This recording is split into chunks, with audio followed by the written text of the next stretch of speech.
Selamat datang di Kang Review Komik. Kali ini kita akan membahas manhwa yang berjudul Jadi Tukang Pos di Hari Kiamat. Di sebuah stasiun kereta bawah tanah di Korea, pengeras suara mengumumkan bahwa kereta menuju Ogeum akan segera tiba. Menerobos pintu yang menutup adalah tindakan bodoh karena kereta bawah tanah melaju kencang memasuki stasiun. Jungkook sudah menunggu di dekat pintu saat pengumuman berlanjut. Jika pintu masuk ini terlalu ramai, silahkan pindah ke pintu lain untuk naik. Kereta berhenti dan dua orang perlahan masuk. Gadis itu berkata, "Jungkook, duduk di sana." Anak laki-laki yang mengenakan topi dengan lembut menghentikannya, berkata, "Ya, sampai di stasiun sebelum kursinya hangat." Gadis itu menoleh ke Jungkook dan berkata dengan kesal, "Duduk saja dan istirahat sebentar." Jungkook perlahan berpikir dalam hati, pekerjaan akhirnya selesai. Jarang sekali aku mendapat kesempatan mengunjungi kampung halamanku. Dia berjalan dan duduk di antara mereka. Anak laki-laki itu bertanya, "Apakah kau lupa? Waktu itu kau ditendang langsung ke hutan." Gadis yang duduk di seberang tertawa dan menjawab, "Tentu saja, aku ingat duduk dengan canggung di antara mereka seperti kuil di antara dua pasar." Bocah itu berkata, "Jika kau melihat ekspresi sedih lelaki tua itu saat itu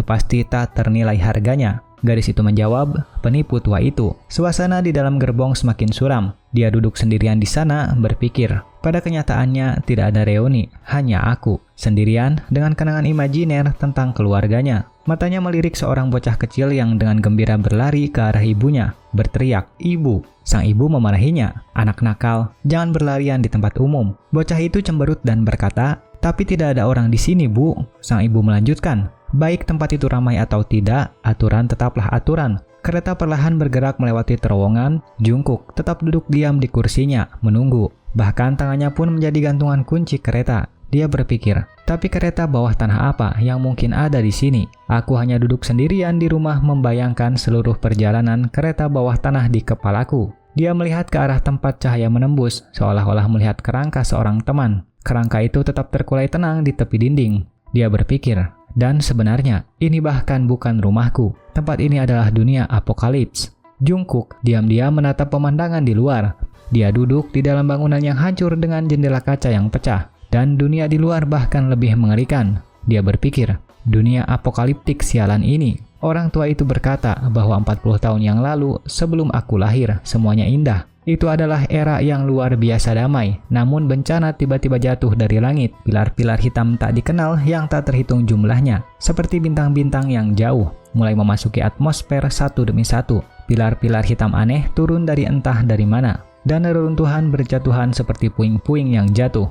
Orang-orang yang tinggal di bumi dipenuhi teror yang tak berujung. Mereka yang tidak beruntung kehilangan nyawa karena penampilan mereka. Jungkook tiba-tiba tersadar setelah sesaat teralihkan. Gantungan kunci di tangannya tiba-tiba jatuh dan berguling di tanah. Itulah akhirnya. Hanya reruntuhan yang tersisa dan beberapa orang yang nyaris selamat. Tentu saja, cerita orang tua itu terdengar seperti omong kosong belaka. Ketika aku masih kecil, ceritanya terdengar seperti dongeng. Tetapi bagian ini adalah sesuatu yang tidak bisa aku terima. Dia mengambil gantungan kunci dari tanah dan berpikir, kereta bawah tanah menjejalkan banyak nyawa manusia ke dalam kotak besi kecil yang dijejalkan seperti kerang. Bukankah itu pada dasarnya menyuruh orang untuk mati? Mereka bilang dunia lama itu damai. Jadi hal semacam itu mungkin terjadi. Semakin ia memikirkannya, semakin konyol kedengarannya. Ia mengumpat pelan, "Omong kosong. Damai, itu hanya omong kosong. Di mana kau bisa menemukannya sekarang? Siapapun yang mengorbankan moralitas, akhir-akhir ini pasti penipu." Tapi tetap saja,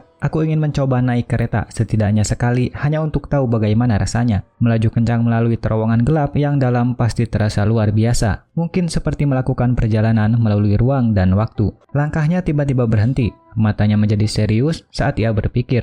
Langkah kaki. Ia dengan cepat menemukan tempat untuk bersembunyi. Seluruh tubuhnya berubah menjadi posisi defensif. Dari suara langkah kaki itu, perhitungan muncul secara naluriah. Irama yang stabil itu. Mungkin tentara. 3 orang. Tidak. 2. Semakin ia memikirkannya, semakin aneh kelihatannya. Jungkook berpikir, para pengembara, apa yang bisa mereka lakukan dengan berkeliaran seperti ini? Semua orang hanya mengurusi urusan masing-masing dan berpapasan seperti orang asing. Salah satu tentara tiba-tiba berhenti dan melihat ke arah tempat dia bersembunyi. Pria itu tiba-tiba mengangkat tangannya untuk memberi isyarat kepada yang lain. Jungkook berpikir dengan kesal, apakah mereka sudah menyadari jejakku? Lalu dia menghela napas seolah menerima nasibnya. Baiklah, dari balik bebatuan, dia perlahan berdiri, membuat kedua pria itu ketakutan setengah mati. Seseorang yang lain lebih tenang dan menenangkan yang pertama. "Tenang, bos." Orang yang tertinggal pertama dengan tenang menunjuk dan berkata, "Lihatlah keadaannya." Orang kedua menghela napas lega dan menjawab, "Jadi dia hanya tukang pos." Dengan ekspresi acuh tak acuh, Jungkook bertanya,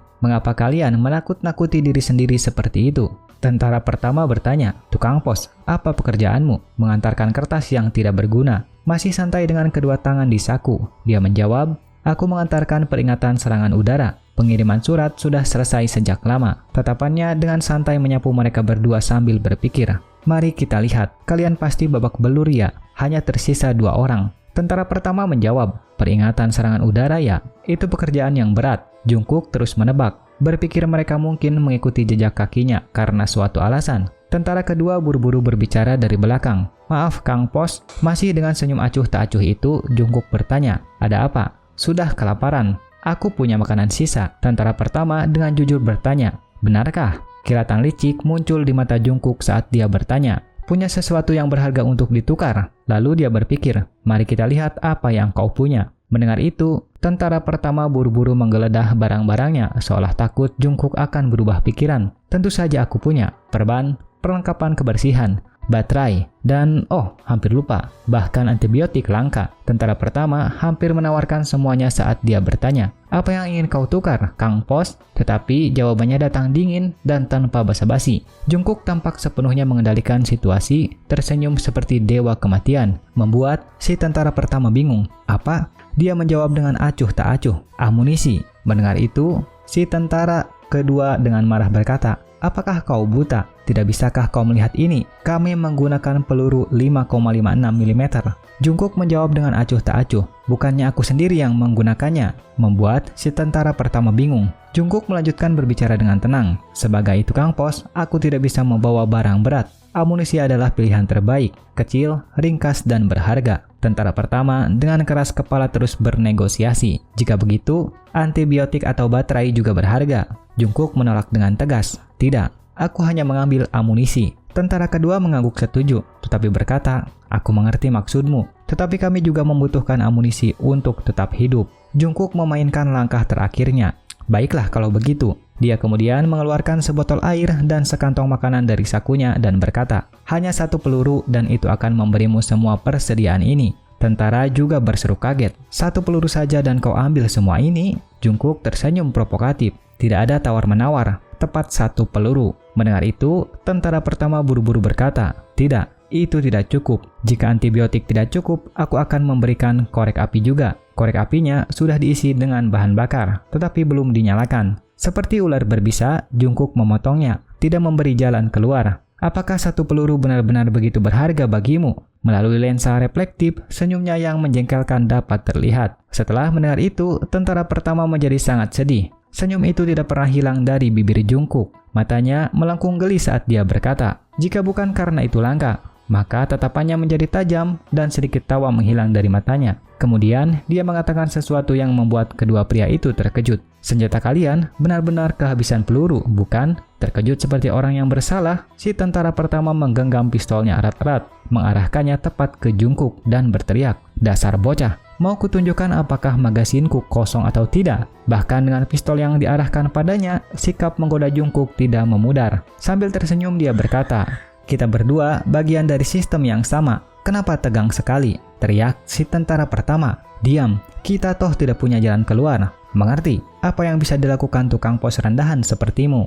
Di balik kacamatanya tampak kekejaman yang mengerikan. Jungkook menjawab dengan acuh tak acuh, "Kau menyebutku tidak berguna ya? Itu sedikit melukai harga diriku. Tapi soal tidak ada jalan keluar itu." Berdiri di depan mereka berdua, dia dengan tenang berkata, "Kukira kalian hanya orang-orang yang tertinggal. Ternyata kalian adalah pembelot. Ah, tidak. Sekarang kalian seharusnya disebut perampok jalanan." Semakin banyak yang didengarnya, semakin marah tentara pertama. Dia bergegas maju dan berteriak, "Bajingan!" Tapi Jungkook dengan mudah menghindar dan berkata dengan tenang, bertindak seolah-olah ini pada dasarnya mengakuinya. Dengan berputar, dia menyerang dengan kuat. Tendangan pertama mengenai wajahnya dan dengan dingin berkata, "Kau benar-benar kehabisan peluru, kan?" Tendangan itu begitu kuat sehingga bahkan menghancurkan kacamata orang pertama. Tepat di belakangnya, tentara kedua mengeluarkan belati, bersiap untuk menyerang dari belakang. Sebuah tebasan pisau diluncurkan, tetapi dengan tubuhnya yang lincah, dia menghindar dengan sempurna dan berkata, "Mencoba membidik leherku."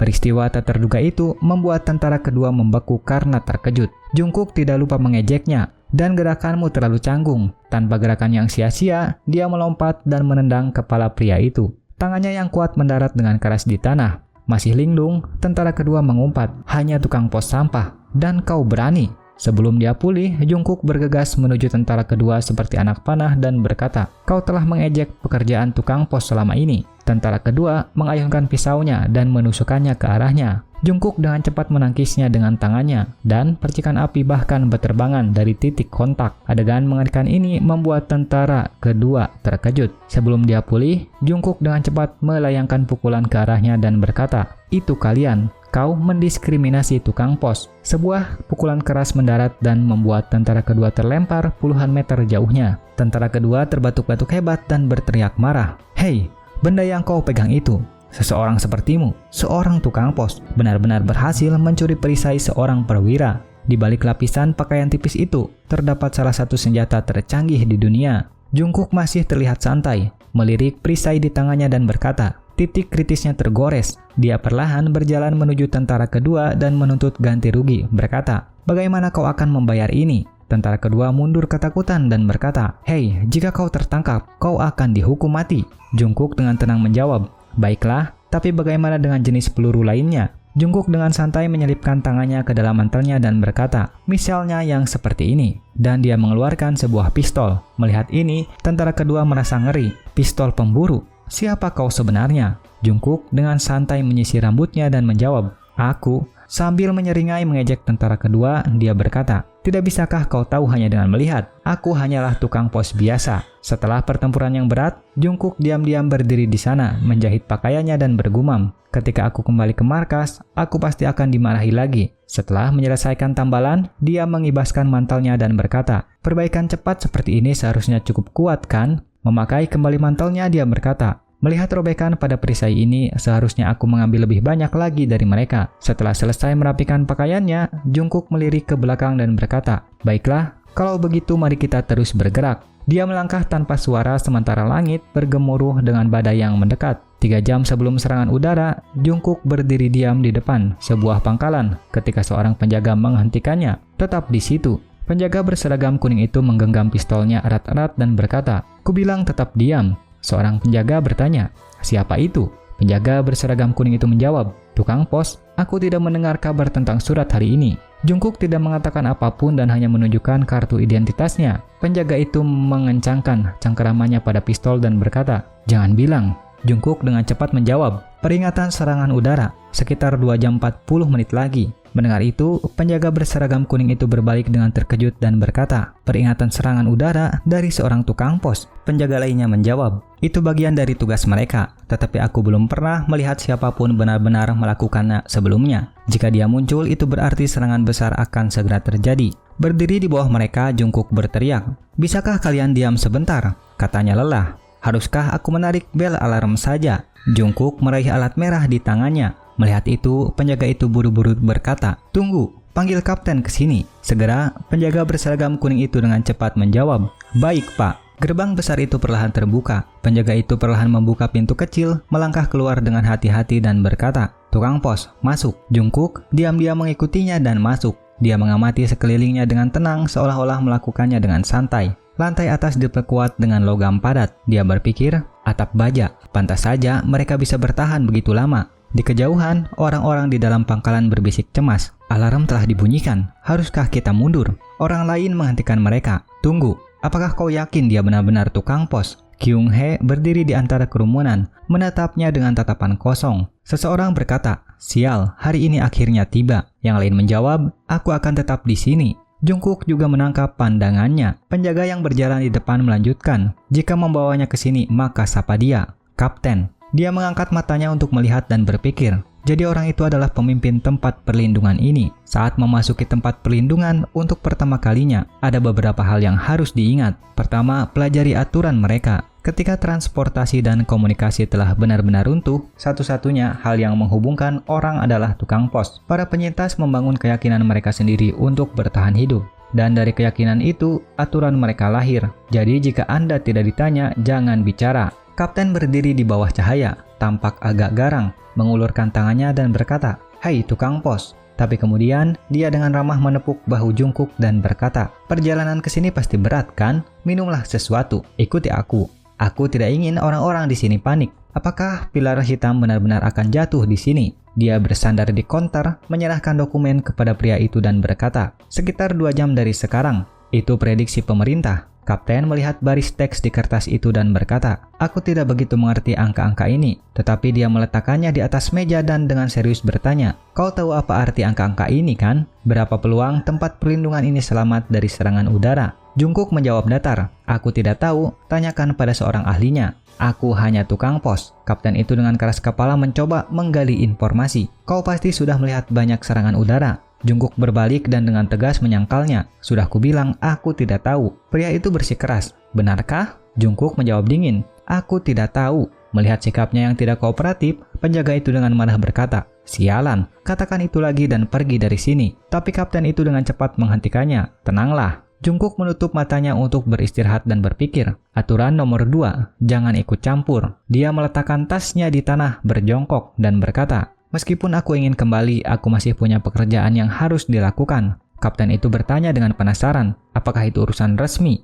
Dia menjawab samar-samar, "Kurang lebih seperti itu." Kemudian dia mengeluarkan sebuah alat aneh. Pria itu bertanya, "Apa itu?" Dia menjawab, "Sebuah alat untuk mengukur kekuatan benturan pilar hitam saat jatuh." Alat ini membandingkan prediksi markas besar dengan data sebenarnya. Pria itu menatap kosong ke langit-langit dan berkata, "Tapi kami membangun atap untuk melindungi dari serangan udara. Bukankah itu akan membuat hasilnya tidak akurat?" Dia diam-diam memasang alat itu dan menjelaskan, "Menurut para ahli, pilar hitam itu tidak hanya jatuh begitu saja. Itu seperti makhluk hidup. Ketika memasuki atmosfer, dia melambat dengan sendirinya dan kemudian jatuh tepat di koordinat yang telah ditentukan, terlepas dari apakah ada atap atau tidak. Jadi, satu-satunya yang bisa aku katakan adalah tersisa 1 jam 50 menit. Apa yang akan kalian lakukan?" Begitu Jungkook selesai bicara, ekspresi kapten menjadi lebih serius. Berjalan keluar dari ruang penerimaan, dia berdiri di depan kerumunan dan berpikir. Adegan ini selalu terjadi setiap kali orang luar sepertiku datang. Orang-orang mendorong dan berdesakan ke arahnya untuk bertemu dengannya.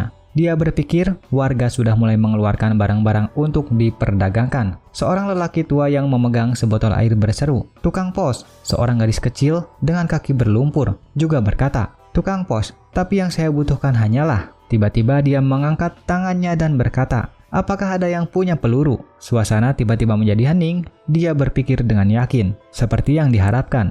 Seseorang dari jauh angkat bicara, "Maaf tukang pos, aku tidak punya peluru, tapi jika kau mau menukarnya dengan ini." Sebuah granat diserahkan kepada Jungkook, membuatnya terkejut. Langkahnya terhenti ketika ia mendengar kapten memanggil, "Tukang pos, mengapa kau mengambil granat ini padahal kau bahkan tidak yakin granat ini akan meledak?" Jungkook memegangnya erat-erat dan berkata, "Ini bukan antibiotik, hanya perban. Jadi aku mendapatkannya dengan harga murah dan mataku bisa tahu ini berfungsi. Ngomong-ngomong, mengapa kau belum pergi?" Pria itu meletakkan tangannya di pinggang dan menjawab dengan lelah, "Aku akan tetap di sini. Mungkin atap itu benar-benar bisa menghalangi pilar hitam." Nada suaranya tiba-tiba berubah, terdengar agak memohon. "Yang lebih penting, ada sesuatu yang ingin kutanyakan padamu," tanyanya penasaran. "Memangnya apa?" Kyung Hee tiba-tiba muncul dengan senapan di punggungnya dan dengan riang berkata, "Halo tukang pos, namaku Kyung Hee. Aku melihatmu tadi." Ia melanjutkan hendak kembali ke markas. Tapi tiba-tiba ia memotong perkataannya. Lalu ia melotot dan berbalik bertanya kepada kapten,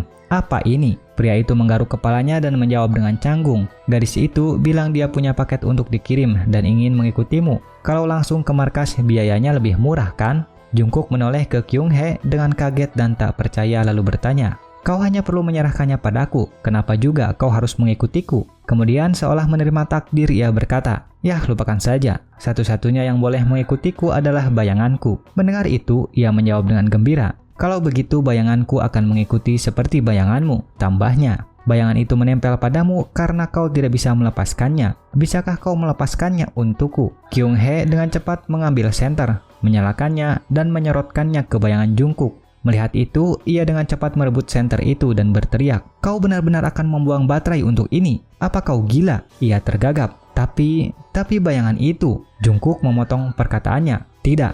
Kyung-hee dengan cepat menyerahkan magazin peluru kepada Jungkook dan berkata, "Kalau begitu ini akan kuberikan padamu." Tindakan itu membuatnya terkejut seolah-olah melihat sesuatu yang langka untuk pertama kalinya. Dia berpikir tentang peluru. Kapten yang berdiri di samping mereka dengan tak berdaya memegang dahinya dan berkata, "Kyung-hee, gadis itu benar-benar merepotkan." Dia dengan polos bertanya, "Mengapa?" Dia menjawab, "Peluru-peluru itu." Kyung-hee dengan polos menjawab, "Tukang pos itu orang yang bisa dipercaya kan?" Jungkook membungkuk untuk mengambil magazin dan berpikir, tempat ini tidak terlihat cukup kaya untuk memberikan peluru kepada seorang anak. Peluru paling atas adalah amunisi kelas militer asli, dan magazinnya hampir penuh. Dia terdiam, matanya bergeser dengan ragu. Melihat ke arah mereka berdua, dia berpikir, "Kapten itu." Jungkook memegang magazin di tangannya dan berkata, "Jika Anda membayar dengan peluru ini, saya bisa mengantarkan paketnya untuk Anda." Kapten itu dengan cepat menjawab, "Tidak, bawa Kyung-hee kembali ke markas," pintanya. "Bagaimana denganmu?" Pria itu menjawab dengan yakin, "Ini rumahku," jawabnya dengan bangga. "Seseorang harus tinggal dan menjaganya. Aku tidak bisa membiarkan Kyung-hee mempertaruhkan nyawanya di sini." Dia mengamati area pangkalan. Hanya rumah-rumah saja. Sosok yang kesepian itu menjawab, "Meskipun hilang, itu bisa dibangun kembali."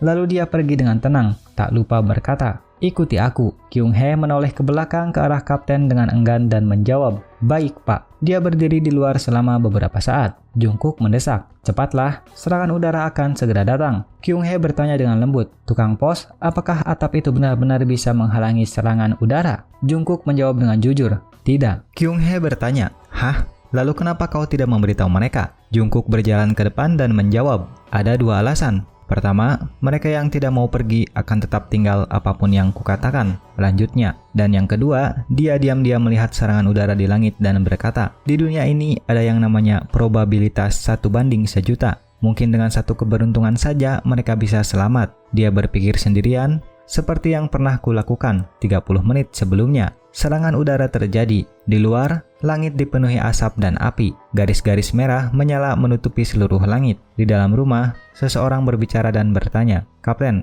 apakah Anda tidak akan membiarkan semua orang dievakuasi?" Kapten duduk di sudut meja, menundukkan kepalanya dan berkata, "Atap ini telah melindungi kita selama bertahun-tahun. Seharusnya kali ini juga baik-baik saja." Orang di seberangnya berbicara, tetapi orang yang mengatakan itu sedang meminum sebotol anggur yang telah disimpan dengan hati-hati selama bertahun-tahun. Dia berkata kepada penjaga yang duduk di seberangnya sambil memegang segelas anggur, "Minumlah." Tanya penjaga itu kepada kapten, tukang pos itu, apakah dia mengatakan hal lain? Kapten tidak menjawab, hanya menundukkan kepala dan bergumam sebagai tanda setuju. Matanya menunjukkan sedikit kesedihan saat ia termenung. Tempat perlindungan seperti ini selalu dapat dibangun kembali kapan saja. Kapten memainkan cangkir kosong di tangannya dan berkata, tidak peduli apa yang dia katakan, hanya dia yang mengerti apa yang sebenarnya dimaksudkan. Penjaga itu bertanya lagi, "Kapten, apakah masih ada makanan?" Dia menjawab, "Masih ada daging kering." Kemudian dia mengulurkan tangannya dan melanjutkan, "Aku membawa beberapa barang." Di tempat lain, seorang anak dengan keras kepala mengunyah sepotong daging yang keras di mulutnya. Jungkook memandang Kyung-hee yang sedang mengunyah dan menghela napas. Ini seperti tas tanpa dasar. Barang-barang terus keluar darinya. Siapa yang tahu dari mana? Dia menongak dan bertanya, "Tuan kurir, apakah Anda mau?" Dia menjawab, "Aku baik-baik saja." Kemudian dia menggeledah kantong kulit di sisinya. Dia dengan hati-hati menghitung peluru dan berpikir,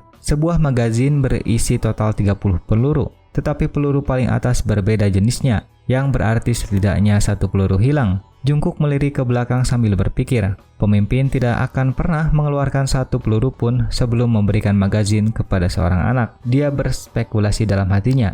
Jadi itu berarti, tiba-tiba kata-kata memotong alur pikirannya. "Terima kasih karena telah menepati janjimu." Jungkook terkejut. Dia duduk menghadap dinding dan berkata, "Pemimpin mengatakan kurir itu bekerja untuk pemerintah, jadi dia bisa dipercaya, tapi aku masih berpikir mungkin dia hanya akan mengambil peluru dan meninggalkanku." Jungkook menjawabnya, "Tidak ada yang namanya meninggalkan atau mempertahankanmu. Kau memilih untuk mengikutiku sendiri. Aku tidak menghentikanmu." Jungkook tiba-tiba menoleh, tetapi dia memotong dan berkata, "Aku masih ingin berterima kasih padamu dengan benar." Dengan senyum cerah, dia berterima kasih padanya. "Terima kasih, Tuan Kurir." Tapi gerakan tangannya tidak sesopan kata-katanya. Wajah Jungkook menunjukkan kejengkelan. Dia menatap Kyung Hee dan bertanya, "Hei nak, apa arti isyarat jari itu?" Kyung Hee menjawab dengan polos, "Hah? Di tempatku, itu artinya terima kasih."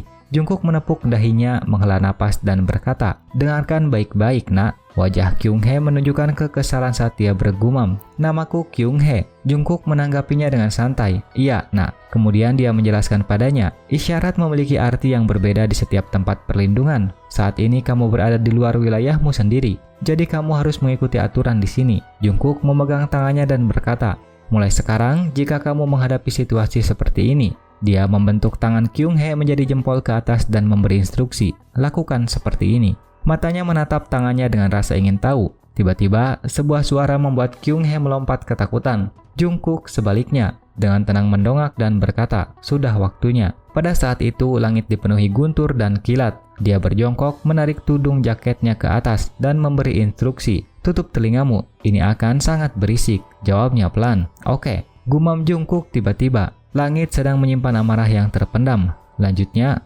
lalu pilar-pilar hitam akan menancap ke tanah seperti paku raksasa. Kyung Hee menoleh kepadanya dan bertanya dengan penasaran, "Apa itu?" Jungkook menjawab, "Itu pertanyaan yang diajukan seseorang setelah melihat pilar-pilar hitam itu jatuh dari langit." Suaranya bercampur dengan guntur di bawah langit yang suram. Puluhan tahun telah berlalu sejak era lama runtuh, dan alasan dunia masih belum pulih adalah karena mereka. Jungkook mengingat kehancuran setelah pertempuran dan berkata, "Mereka tampaknya hampir sadar, hanya menargetkan fasilitas-fasilitas penting dan menghancurkannya. Satu-satunya tempat di tanah ini yang tidak perlu takut akan serangan udara adalah markas besar." Kyung Hee mendengarkan dengan tenang saat Jungkook berbicara. "Garis depan geologis jauh di bawah tanah?" tanyanya dengan bingung. "Garis depan geologis?" gumam Jungkook. "Disinilah, di kejauhan." Kilatan cahaya melesat melintasi langit. Sesuatu yang hitam mengkilap jatuh ke tanah tanpa terkendali. Dalam sekejap, seluruh langit menjadi gelap dan beberapa hembusan angin menerpa. Di luar, tempat Kyung Hee dan Jungkook duduk,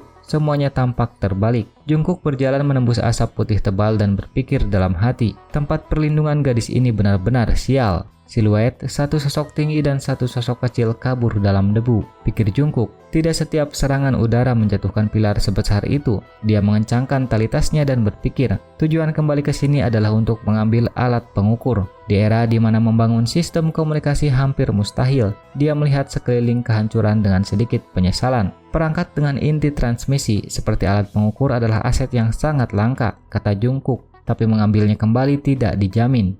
Dia menurunkan kerah bajunya dan menoleh ke Kyung Hee, berkata, "Nah, kita sudah selesai di sini. Ayo kembali ke markas." Melihatnya meraba-raba di tanah, dia bertanya, "Apa yang kau lakukan?" Kyung Hee tidak menjawab pertanyaannya dan tetap diam. Melihatnya tidak menjawab, Jungkook mendesak, "Ayo pergi." Baru kemudian Kyung Hee dengan lembut menjawab, "Iya." Di kota, semuanya hancur, rumah-rumah runtuh, dan potongan-potongan beton berserakan di mana-mana. Keduanya berjalan diam-diam di sepanjang jalan. Kyung Hee berjalan di belakangnya, wajahnya sudah berlinang air mata. Setelah beberapa langkah, kepala kecilnya tiba-tiba menabrak punggungnya. Kyung Hee mendongak kaget dan bertanya, "Tuan kurir?" Jungkook tidak menoleh ke belakang untuk melihat Kyung Hee. Dia hanya berkata, "Pilar-pilar hitam itu sendiri sudah merupakan bencana. Tapi jika ada satu hal baik yang langka tentang mereka." Kyung Hee melebarkan matanya karena terkejut saat mendengarnya berkata. Setelah setiap serangan udara, mata Kyung Hee tidak lagi berlinang air mata. Sebaliknya, cahaya berkilau bersinar di dalamnya. Kyung Hee mendongak ke langit yang dipenuhi bintang. Kata-kata Jungkook masih terngiang di telinganya.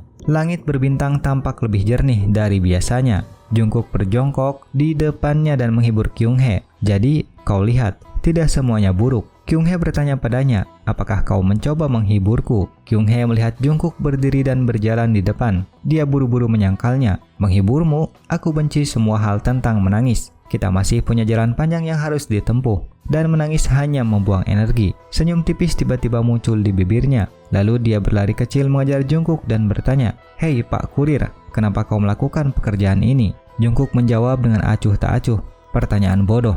Untuk bertahan hidup, tentu saja." Lanjutnya bertanya, "Apa kau tidak punya mimpi?" Setelah itu, suara Kyung Hee terus berkicau sendiri. "Lalu bagaimana denganmu? Surat macam apa yang begitu penting sehingga kau harus bekerja sekeras ini? Aku masih belum mendengar ceritamu, Pak Kurir." Jungkook menyerah dan berkata, "Sangat menyebalkan. Baiklah, akan kutunjukkan ini padamu." Melihat Jungkook mengeluarkan gantungan kunci, Kyung Hee dengan penasaran bertanya, "Apa itu?"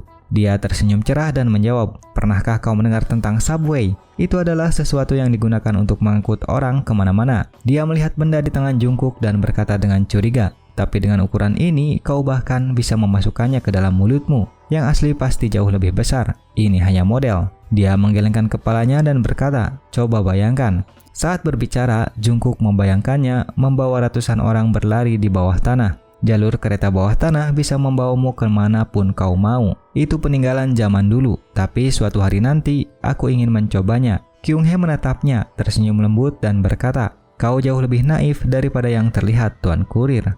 Alih-alih menjawabnya, dia tiba-tiba bertanya, "Baiklah, baiklah. Yang lebih penting, berapa lama kau berencana menyembunyikannya?" Kyung-hee menatapnya dengan terkejut dan berseru, "Hah?" Jungkook membongkar rahasianya, berkata, "Berhenti berpura-pura. Magazin yang diberikan pemimpin kepadamu, kau menyembunyikannya peluru di dalamnya kan?" Menatap Kyung-hee, ia berpikir dalam hati, "Aku tidak cukup picik untuk mengambil peluru yang kau sembunyikan. Tapi aku perlu menekanmu, jadi kau diam dulu." Kyung-hee tergagap menjawab, "Aku sudah memakannya." Jungkook terkejut, "Apa?" Ia tiba-tiba menjadi gelisah dan berkata, "Apa maksudmu? Apa kau gila? Kenapa kau menelan itu?" Kyung-hee buru-buru menjelaskan, "Maaf, aku sudah makan semua daging kering itu. Tidak ada yang tersisa." Jungkook terguncang di dalam hatinya. "Aku tahu anak-anak bisa makan apa saja, tapi kau punya beberapa kebiasaan buruk yang perlu diperbaiki." Ia memegang bahunya dan memanggilnya dengan lembut. Jungkook membangunkan, "Lain kali jika kau lapar beritahu aku. Aku bisa berbagi makanan denganmu." Tiba-tiba ia memanggil,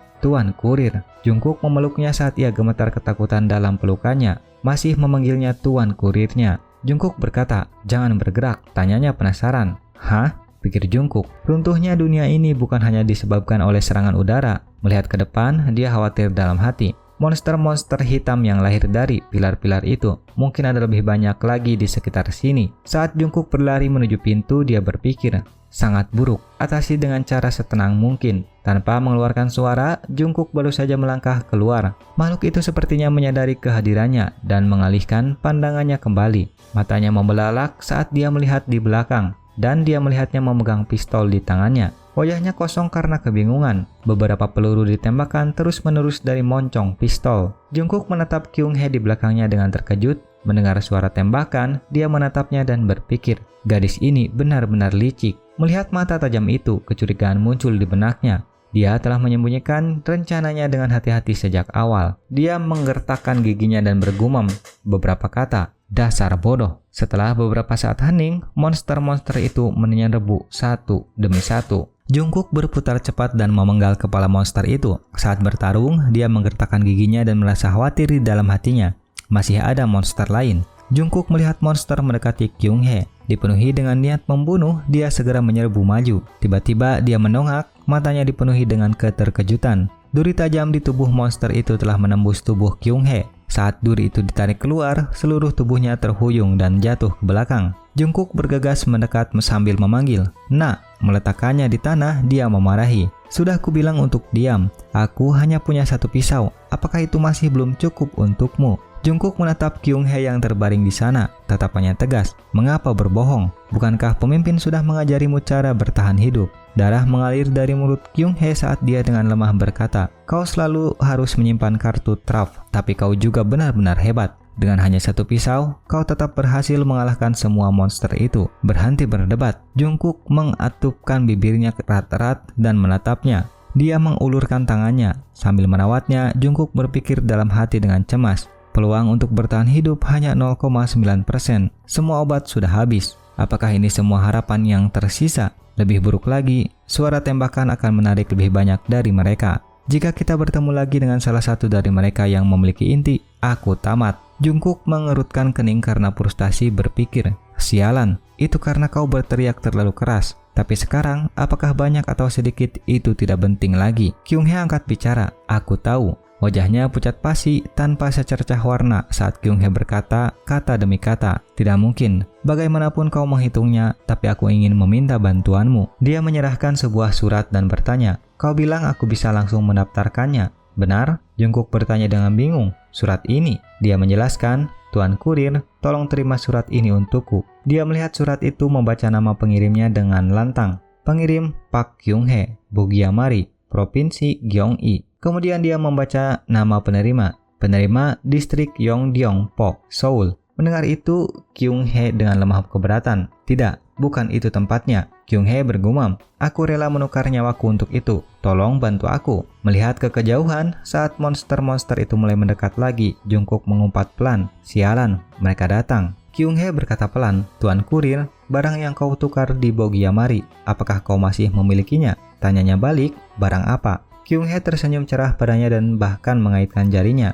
Anggap saja itu biaya pengiriman, tapi kau harus berjanji padaku. Beberapa monster sudah memperhatikan arahnya. Terbaring di tanah, Kyung-hee dengan lembut mengulurkan tangannya dan berpikir, Tuan Kurir. Beberapa monster berkumpul di sekitar tempat dia berbaring, menatapnya dengan tajam. Terbaring di tanah dengan granat di tangannya, Kyung-hee berpikir, berjanjilah padaku, aku akan menggunakan granat yang kau dapatkan dari Bogyamari untuk memancing mereka. Dia melirik ke samping, melihat sosok yang bersembunyi di sudut. Dia berdoa dalam hati, jadi kumohon. Dia menatap wajah Jungkook dan memohon dalam hati, tolong sampaikan surat ini untukku. Dia tersenyum padanya sambil berpikir, terima kasih. Jungkook tiba-tiba merasa sedikit tidak nyaman dengan senyum Kyung-hee. Saat dia mengangkat granat, dia terus mengulangi dalam hatinya, Tuan Kurir. Kilatan cahayanya yang menyilaukan muncul dari tempat dia berbaring. Ledakan dahsyat terdengar saat cahaya menyebar keluar. Saat cahaya yang menyilaukan memudar, hanya serpihan sisa-sisa yang tersisa di tanah. Monster berbentuk burung itu tergeletak di tanah dengan mata terbuka lebar. Jungkook meraih ke bawah dan menggali sesuatu dari kepala monster itu. Dia mengeluarkan bola kaca putih bercahaya. Jungkook menghela napas seperti yang diharapkan. Memang ada monster dengan inti. Menghadapi pemandangan yang hancur, dia hanya berdiri di sana diam-diam menatap ke depan. Dia menatap langit yang kosong dan bergumam pada dirinya sendiri. Sepertinya aku akan susah tidur untuk waktu yang lama. Kompleks pemerintahan baru. Jungkook berjalan santai dengan tangan di saku. Direktur menyambutnya dengan senyum cerah sebelum orang lain. Jungkook, aku sudah selesai bekerja, jadi aku kembali ke sini. Melihat Jungkook sedang tidak dalam suasana hati yang baik, dia bertanya, kau terlihat kelelahan. Ada apa? Jungkook menjawab, ayolah, direktur lebih dulu. Seolah-olah itu akan terjadi, aku adalah ship per bulan ini. Tiba-tiba dia berkata, baik, Jungkook, nanti ada rapat darurat tentang misi khusus, datanglah. Jungkook mencoba menolak, aku benar-benar lelah hari ini. Direktur lebih dulu menepuk punggungnya dan berkata, jangan begitu, datang saja,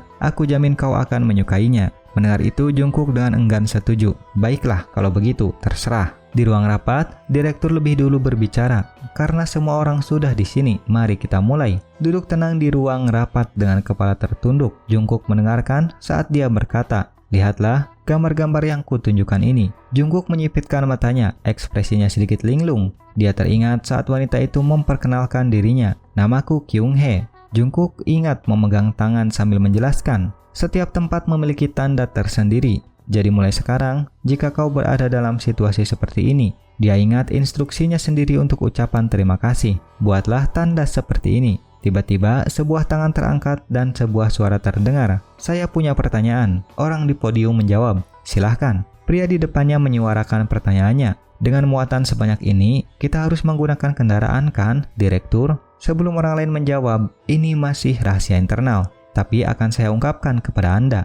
Dia menunjuk ke kertas di papan dan menjelaskan. Ini rute yang direncanakan. Orang lain keberatan. Rute itu tidak bisa dilewati, direktur. Sebelum orang lain tersenyum sedikit dan berkata, tidak, itu masih mungkin. Karena mata Jungkook berbinar terkejut ketika dia mendengar direktur sebelum orang lain berkata, jalur kereta bawah tanah. Kata-kata terakhir membuatnya semakin terkejut. Itu sudah dipulihkan. Jungkook berpikir dalam hati, jaringan kereta bawah tanah. Seseorang berdiri untuk menganalisis. Tujuan utamanya adalah untuk mengangkut berton-ton peralatan militer melalui stasiun transit. Dan untuk menjalankan rencana ini, kami diam-diam memulihkan rel bawah tanah. Pria berbaju putih menyimpulkan tugas tersebut. Sebelum diluncurkan, semua persiapan harus diselesaikan. Dan mengenai dukungan itu, pria berkacamata itu dengan serius mengingat mereka. Dengar, operasi ini hanya untuk individu yang mampu. Lanjutnya, terus terang, misi ini seperti tes kemampuan untuk menyaring mereka yang layak direkrut. Pria berkacamata itu juga mengungkapkan kepada para peserta pelatihan.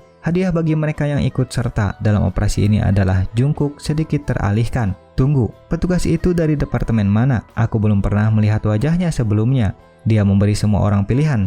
Nah, siapapun yang ingin berkontribusi, silahkan pindah ke ruangan sebelah segera. Matanya berbinar, aku belum pernah mempertimbangkan ini sebelumnya, tapi mungkin kali ini aku benar-benar akan melakukannya. Sambil memegang gantungan kunci model di tangannya, Jungkook bisa melihat stasiun kereta bawah tanah dengan matanya sendiri. Dia sangat bersemangat. Tidak, mungkin aku bahkan bisa menaikinya. Pria berkacamata itu menyampaikan tugas baru. Aku menerima perintah langsung untuk menugaskan pekerjaan ini kepadamu, Woo Jungkook. Jungkook meragukan hidupnya sendiri. Aku baru saja tiba dan kau sudah tahu nama lengkapku. Naluriku mengatakan ini tidak baik. Dia berbicara terus terang. Ini tugasmu. Kau akan bertanggung jawab atas area ini, Woo Jungkook. Hanya dengan satu pandangan, dia mengenalinya. Distrik Geumcheon. Itu adalah area pemukiman kembali pemerintah. Pengiriman di sana mudah, kenapa kau memberiku pekerjaan mudah dan bergaji tinggi seperti ini? Seorang teman sekelas laki-laki mengingatkan Jungkook. Benar kan, Jungkook? Nanti ada rapat tentang misi khusus, pastikan kau hadir. Dia menyadari alasannya,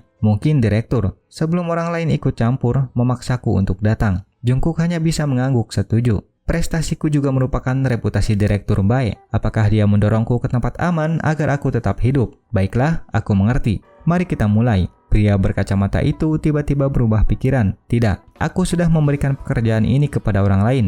Jungkook bingung. Apa? Jungkook merasa bingung. Kau menunjukkan semua itu padaku dan sekarang kau bilang kau memberikannya kepada orang lain. Pria itu menjawab dengan pasrah. Karena aku diperintahkan untuk menjelaskan semuanya kepadamu, Woo Jungkook. Tidak ada yang bisa menipunya. Kau juga diperintahkan untuk memujukku mengambil pekerjaan ini kan? Pria berkacamata itu membenarkan. Tepat sekali, tapi penugasan personel adalah wewenangku. Jungkook akhirnya mengerti. Jadi kau terus menjelaskan semua itu dan kemudian kau bahkan tidak membiarkanku melakukannya. Dia menjawab singkat, tepat sekali, yang membuat Jungkook kesal. Permainan konyol macam apa ini? Pria berkacamata itu cukup terkejut. Woo Jungkook, jika diperiksa secara menyeluruh, latar belakangmu benar-benar bersih. Jungkook dengan tenang menjawab, lalu kenapa kalau aku bersih? Aku mungkin pernah membuat beberapa kesalahan kecil, tapi tidak pernah terlibat dalam hal besar. Dia menjadi curiga. Masalahnya adalah catatanmu terlalu bersih. Seolah-olah kau bukan siapa-siapa sebelum menjadi seorang kurir. Pria berkacamata itu memahami situasinya. Seseorang yang latar belakangnya disembunyikan dengan sangat baik, itu pasti orang-orang papan atas. Dia mengungkapkan pendapatnya. Atau seseorang dengan dukungan yang sangat kuat. Dan aku sangat membenci orang-orang di bidang ini yang hanya mengandalkan koneksi. Jungkook berbicara terus terang. Apakah kau mengejekku? Pria berkacamata itu sengaja menghindarinya. Aku tidak mengatakan kau tipe seperti itu. Dia dengan cepat membuat alasan untuk menutupinya. Aku hanya memperkenalkan diri. Aku benci orang yang tidak bermain adil. Kau tampak penasaran tentangku, jadi aku memberitahumu. Dia segera mengganti topik pembicaraan. Pokoknya, karena aku sudah jadi seorang kurir, kau pasti sudah membaca berkasku, kan?